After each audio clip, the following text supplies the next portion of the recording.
What's up, guys? This is Benny Ricciardi with FTN Bets, bringing you our first look at the opening lines for Week 9 of NFL action. Sponsored by Bets TV and available on the Game Plus Network. We're going to start with the Thursday night game this week. And as you can see, I had to do a little bit of a wardrobe change because I had to represent my New York Jets, who are going to be playing on Thursday night against the Indianapolis Colts. The Jets are 2-5 on the season, 2-5 against the spread, 4-3 to the over, and coming off a big upset victory over the Cincinnati Bengals, 34-31, in a game that I happened to be in attendance at over the weekend. The Indianapolis Colts are 3-5, 5-3 against the spread, 5-3 to the over, and coming off an overtime loss to the Tennessee Titans, 34-31. When I break down the numbers on this game, I get the Colts should be favored by 9.5. So there is a little bit of value on the Jet side here. Again, at 10.5, you're on the right side of you're on the wrong side at 10.5 of a semi-key number in 10 right there. I basically think I'm just kind of a little bit bearish on the Indianapolis Colts at the moment here. I don't think there's enough of an edge or enough value to actually bet on the Jets in this game, nor do I really want to be on the side of the Jets in this game. I know the Jets beat the Titans. I know the Jets beat the Bengals. I know they've come up with some big victories, but they've also had some really bad losses to a couple other teams in this league that are also pretty bad here. I don't think there's any value here. Again, I am one of the biggest Jet fans you guys will find. The numbers are telling me there is a little bit of value on the Jets at plus 10.5. I do not have a bet on this game, though. I guess the best thing I could say is I'm bearish on the Colts at minus 10.5. Now we have a chance to get into the 1 o'clock games here for Sunday, and there's quite a few 1 o'clock games on Sunday. There's only 3 games at 4 o'clock, and then we have the Sunday night game and the Monday night game, and obviously the Thursday night game. And every other game, I think there's 9 that are left remaining. All of those other games are going to be at 1 o'clock on Sunday. So the first one we're going to talk about is the Atlanta Falcons against the New Orleans Saints. And this is actually a tough one to break down right now. Anybody who watched that Saints game the other day, you saw Jameis Winston go down with a pretty nasty leg injury towards the end of that game. It does look like Taysom Hill is going to be back and going to be ready to go this week. So we're probably going to see the New Orleans Saints with Taysom Hill as quarterback, something that we did see a little bit last year and that we've seen at various times this year with him taking over the position. Last year when they did it, they played to the under quite a few times when Taysom Hill was the quarterback there. Obviously a little more of a run slanted offense than a pass happy offense. So let's look at the numbers and see what we can get. The Atlanta Falcons are 3-4 on the season, 3-4 against the spread, 4-3 to the over, and coming off a 19-13 loss to the Carolina Panthers on Sunday. The New Orleans Saints are 5-2, 4-3 against the spread, 3-4 to the over, coming off a big win against the defending champion Tampa Bay Buccaneers, 36-27. When you try to get a number for this game, as I mentioned, it looks like, well, obviously Jameis Winston is going to be out. I mean, assuming, that there's no kind of miracle cure or something nuts that goes on there. Taysom Hill had missed the last couple games with a concussion.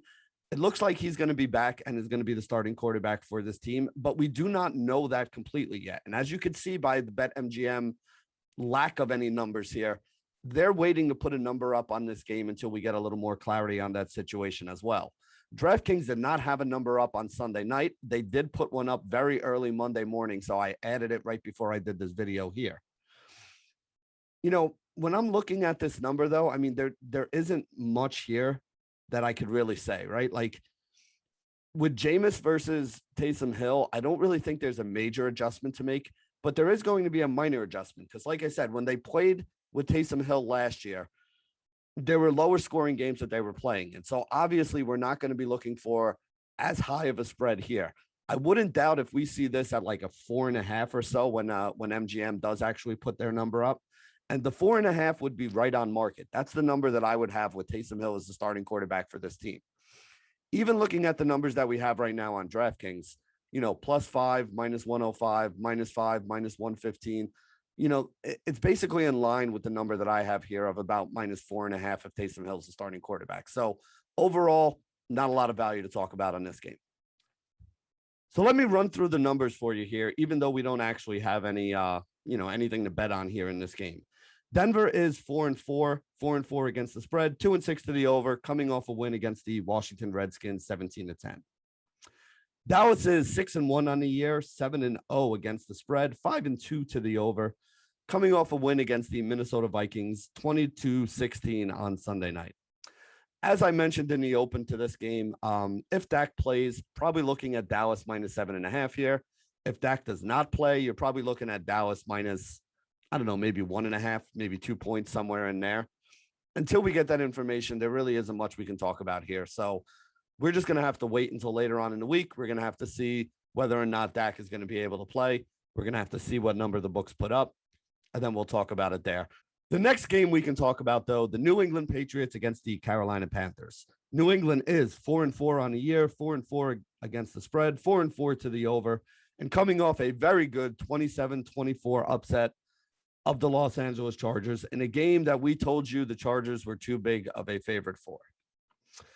The other side of this game, the Carolina Panthers, 4-4 on the year, 4-4 against the spread, just 2-6 to the over, coming off a 19-13 win against the Atlanta Falcons.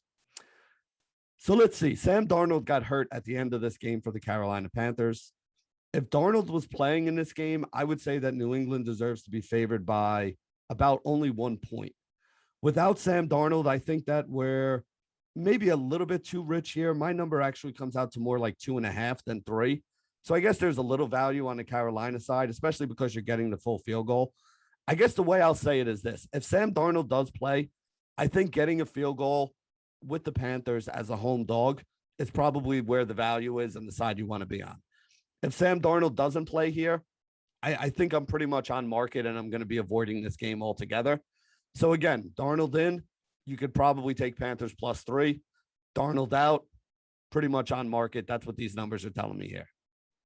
So the next game up is the Minnesota Vikings taking on the Baltimore Ravens.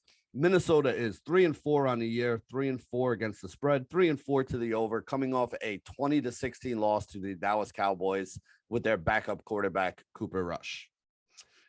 Baltimore is 5-2 on the year, 3-4 against the spread, 4-3 to the over, and they are well rested and coming off a bye. With them being well rested and coming off a bye and the Vikings playing that late game on Sunday night, I actually have Baltimore favored by 6 points here, which is exactly what the DraftKings Sportsbook has. BetMGM was slow to put up a line. They didn't even have one up on Monday morning when I went to check. I understand not having it up on Sunday night with the Vikings playing on Sunday night, but I don't understand why they don't have one up already here on Monday morning.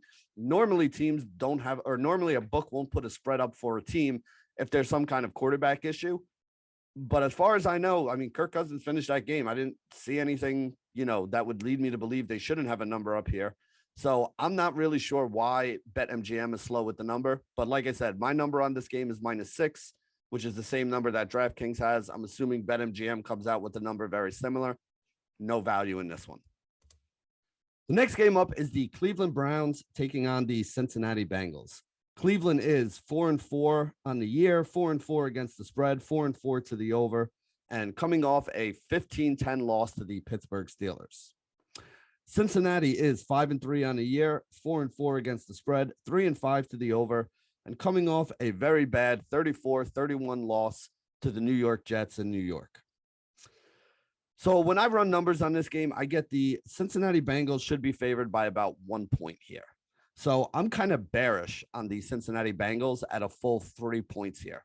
Now, is it enough that I want to be on the Cleveland Browns side? And I can't really say it is. I think the Bengals are a slightly better team than the Pittsburgh Steelers. Definitely a slightly better offense. Defensively, after watching what the Jets did to them last week, I'm not sure if that's the case, but I don't know if the Cleveland Browns can actually attack them that same way through the air. And again, I'm not trying to knock Baker Mayfield or the Browns wide receiver crew here, but they have not been good this year through the air. I mean, the Browns are a team that likes to pound the run, and that's probably what they're going to try to do in this game here, which leads me to believe that it's going to be kind of low scoring. And that's why I just think the 3 points that the Bengals are favored by here is just too many points. I would rather be on the Browns +3 than on the Bengals -3 here. So I am bearish on the Cincinnati Bengals as a 3-point home favorite in this game. Next game, we can talk about the Buffalo Bills taking on the Jacksonville Jaguars. Buffalo is 5-2 on the year. They actually had a push this last week, and depending on where you got in the number, I usually use the closing line numbers. So they are 4-2-1 on the year after having that push with the Miami Dolphins against the spread. They are 3-4 to the over and coming off that 26-11 victory over the Miami Dolphins. And like I said, this The spread for that game opened at 14, just like the spread for this one did. And I wouldn't doubt to see that this one goes up just like the one for the Miami game did. The Miami spread closed at 15. They won exactly by 15. That's why we have the 4-2-1 record. The Jacksonville Jaguars are 1-6, 2-5 against the spread, 2-5 to the over, and coming off a beatdown at the hands of the Seattle Seahawks with their backup quarterback, Geno Smith, 31-7 on Sunday. So when I run my numbers on this game, I get Buffalo should be favored by about 12 points here. So I guess I'm bearish on the Buffalo Bills as a 14-point favorite.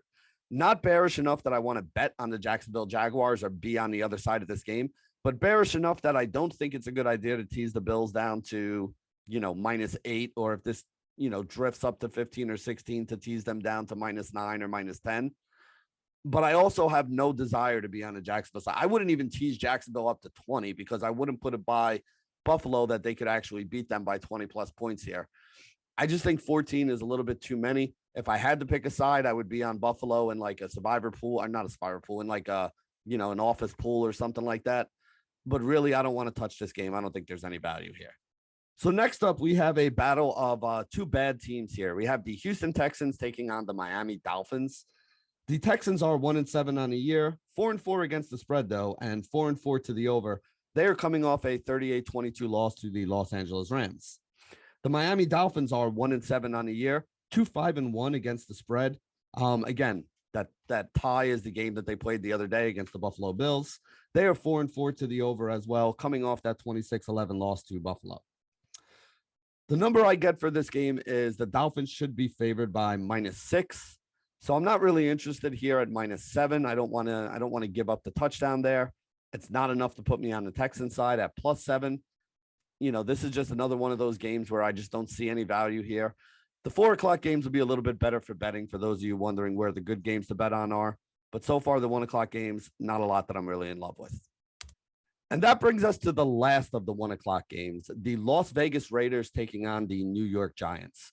The Raiders are 5-2 on the year, 4-3 against the spread, 4-3 to the over, and they are coming off a bye in week 8. The Giants are 2-5 on the year so far, 3-4 against the spread, 3-1 to the over, and they played the Monday Night Football game against the Kansas City Chiefs. I do this video very early Monday morning, so we'll have to see how that works out. Obviously, things could change. You never know how the injuries are, especially for the New York Giants, who are a team that has been absolutely devastated, especially on the offensive side of the ball, by the injury bug this year. So we'll have to see how all that works out. But with the look-ahead line, assuming that game is all fine, I actually get a number of the Las Vegas Raiders should be favored by 4.5 here. So I am bullish on the Las Vegas Raiders at -3. MGM has this at -105, which actually means that this number could come down to 2.5. If this number comes down to 2.5 at some point during this week, I'm going to be in love with that 2.5 number on the Las Vegas Raiders. I don't even care that the Raiders are on the road here. I am not a big fan of the New York Giants. I do not have a lot of respect for the New York Giants here. The Raiders are a team that has been up and down, but I think they're just a more talented team than the Giants. Their defense has been pretty good. They've been able to get some pressure on the quarterback, which has been something big for them this year.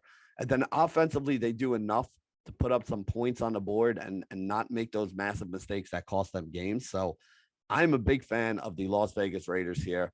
I have no problem laying the -3 with the Raiders. I will be absolutely in love if this number, according to what BetMGM says, where it's more likely to go there, if this number goes to 2.5, I would be absolutely in love with the fact that we would capture the 3 in that case. And I would be willing to bet heavily on the Raiders. As it is right now, though, even at -3, I am bullish on this team and do think this is a good bet. So that brings us to the end of the 1:00 games for Sunday.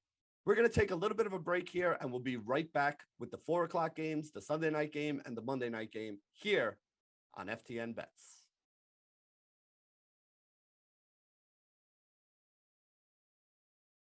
Welcome back to part 2 of the opening line video here at FTN Bets, sponsored by Bets TV and available now on the Game Plus Network. We only have 3 4:00 games, as well as a Sunday night game and a Monday night football game to talk about. So let's get into them. The Chargers are 4-3 on the season, 4-3 against the spread, 2-5 to the over, and coming off a loss to the New England Patriots, 27-24. The Philadelphia Eagles are 3-5 on the year, 4-4 against the spread, 4-4 to the over, and coming off a beatdown of the Detroit Lions, 44-6 in a game where everybody felt like, or at least I felt like everybody was taking the Detroit Lions except for me. And it didn't work out very well for those people. So when I run my numbers on this game, I get the Los Angeles Chargers should be favored by -3. You look at the numbers here being offered. DraftKings has it at -3. BetMGM, a little bit juiced down on the -3 at -105. I got to be honest here, though, guys. I am right on market here. I don't think the Eagles are a very good team. I think the Chargers, though, are an overrated team, and I think the Patriots kind of proved that to people last week here. Austin Eckler being banged up is not good for them. Mike Williams hasn't been 100% all season long. It looks like the Chargers should be a much better team, but I just don't think they are. Even just looking at their record this year, they're 4-3. They're 4-3 against the spread. Like, this is just not the dominant team. This is a middle of the road team playing a probably bottom tier kind of team. But with that bottom tier team being at home, I think the Eagles are a deserving 3-point home dog. And I think that the Chargers deserve to be about a field goal favorite on the road here. Right on market, not really anything I'm looking at as value. The next game I want to talk about, the Green Bay Packers going up against the Kansas City Chiefs. Green Bay, 7-1 on the year, 7-1 against the spread, 2-6 to the over, coming off a win against the Arizona Cardinals, 24-21 on Thursday Night Football, which means that they are coming into this game with a little bit of extra rest. Remember, the only loss that the Packers had this year, the only time the Packers didn't cover a spread this year, was that week 1 loss to New Orleans when, Aaron Rodgers was still in jeopardy mode. Since everything has gotten together and since this team has finally gotten on the same page, they have basically just been rolling over whatever opponents have been thrown in front of them. The Kansas City Chiefs are 3-4, 2-5 against the spread, 4-3 to the over. And this does not include week 8, as they are the Monday Night Football game against the New York Giants. Again, doing this video Monday morning, we do not have the results of that game. You guys may have them after or by the time you're watching this video. But assuming that everything goes along and, Patrick Mahomes is fine and he's in there at quarterback, that's the way that I ran my numbers on this game. And when I do that, I actually get that Kansas City should be favored here, but I have Kansas City should be favored by just 1 point. BetMGM has Green Bay +3. I think there's value on Green Bay +3, even though it's juiced up a little bit to that -115.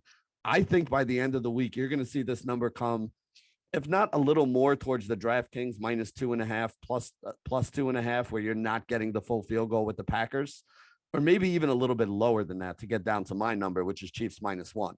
So right now, I think that the value is on the Green Bay Packers getting a field goal at +3, even though it's a little bit juiced up and we have to pay the -115.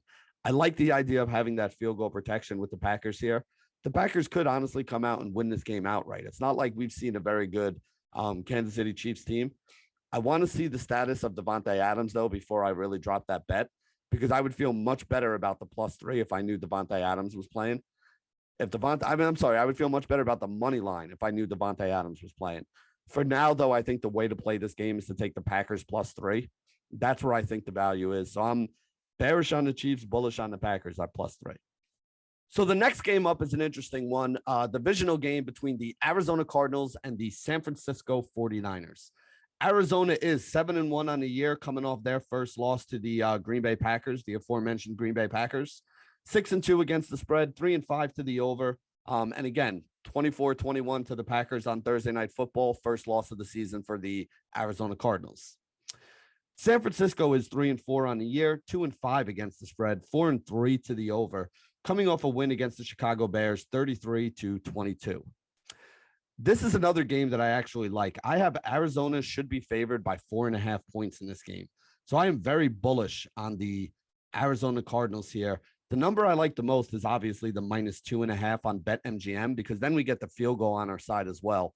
I don't want to take the -3, even though it's juiced down a little bit to -105 on DraftKings, because if the Cardinals win by a field goal, then the best we can get is a push. I would rather go down, pay the -110, pay the extra 5 basis points, but be able to capture the 3 and get this at -2.5. Like I said, my number is -4.5. So I have -2.5. We have 2 points of value. The thing is, it's not just 2 points of value, though. It's 2 points of value on the right side of the 3. So I really like that -2.5 number on BetMGM. I am very bullish on the Arizona Cardinals -2.5 at BetMGM. And those are the 3-4 o'clock games this week. Like I said, we do not have a lot of 4 o'clock action. We're going to take another quick break here, and we'll be right back to talk about the primetime games on Sunday and Monday Night Football.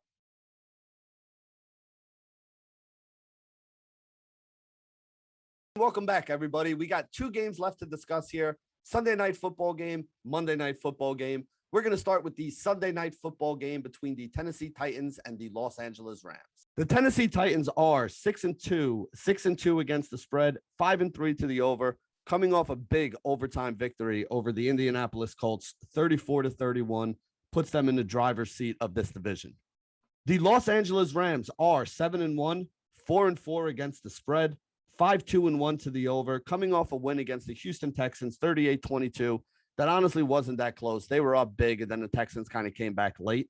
The Rams looked very good in that game, puts them back into a tie with the Arizona Cardinals at the top of that division, although the Cardinals are in hand because they beat them in the first matchup of these two teams. So when I run my numbers on this game, I actually get the Rams should be favored by only about 3 points. So that means that there is a lot of value on the Tennessee Titans here, getting +6. I'm talking probably about 3 points of value versus my number to where it is right there. So I am very bullish on the Tennessee Titans at +6 here against the Rams. And again, it's not that I'm disrespecting the Rams, and maybe I do have a little more respect for the Titans than other people, but I had a little more respect for them last week when I said they should have been favored over Indianapolis, and they did wind up pulling off a victory in that game. So maybe I'm a little bit higher on the Titans than other people are, but I just think 6 is way too many points here. I want to take the +6 because I think that this number comes down. I do not see this number going up to a full touchdown at 7. I honestly think it drops down to probably like 4.5 or so, which I would still think there's value on, considering that my number on this game is only the Rams -3. So again, I am very bullish on the Tennessee Titans here, getting 6 points against the Los Angeles Rams. And that brings us to our final game of the week, the Monday Night Football game between the Chicago Bears and the Pittsburgh Steelers. Chicago is 3-5 on the year, 3-5 against the spread, 2-6 to the over, coming off a loss to the San Francisco 49ers, 33-22. Pittsburgh is 4-3 on the year, 3-4 against the spread. They are 1-5-1 to the over. This is a very good defense and a struggling offense that has been playing some lower scoring games. They're coming off a win against the Cleveland Browns, 15-10 here. So when I run numbers on this game, 2 things that are standing out to me. One is I like the under on this game. You have one team that is 2-6 to the over, another team that is 1-5-1 to the over. Both teams have above average defenses and below average offenses. So when you put all that together, it just kind of screams that this is a game that should go under, which is also part of why my number on this game is only Pittsburgh Steelers favored by 2.5 to 3 points, probably more like 2.5, to be honest with you. So I think there is a ton of value on the Chicago Bears at +6.5. And the reason for that is just look at the last game that Pittsburgh played against Cleveland, right? 15-10. It is very tough to cover almost a full touchdown when you do not play high scoring games. Your defense basically has to pitch shutouts or, completely keep the other team down. Now, again, the Bears are not a good offense, so they could very well go out there and pitch a shutout or something close to it where they only need, 17 points to cover a 6.5 point spread. I just think it's more likely a game like this finishes 19-16, 17-13, something like that, rather than, a big number where the Steelers, who again are not an elite offense this year by any stretch of the imagination, where the Steelers could cover a -6.5. I like Pittsburgh to win this game by 2.5. If it was a field goal, I would be like, okay, I could deal with that. But we're talking 4 points of value here on the Chicago Bears side. So I am bullish on the Chicago Bears. Give me the Chicago Bears with that +6.5 over there. That's the side of this game that I really want to be on. This is Benny Ricciardi signing off for FTN Bets and Bets TV with the first look at the opening lines for Week 9. Good luck, everybody.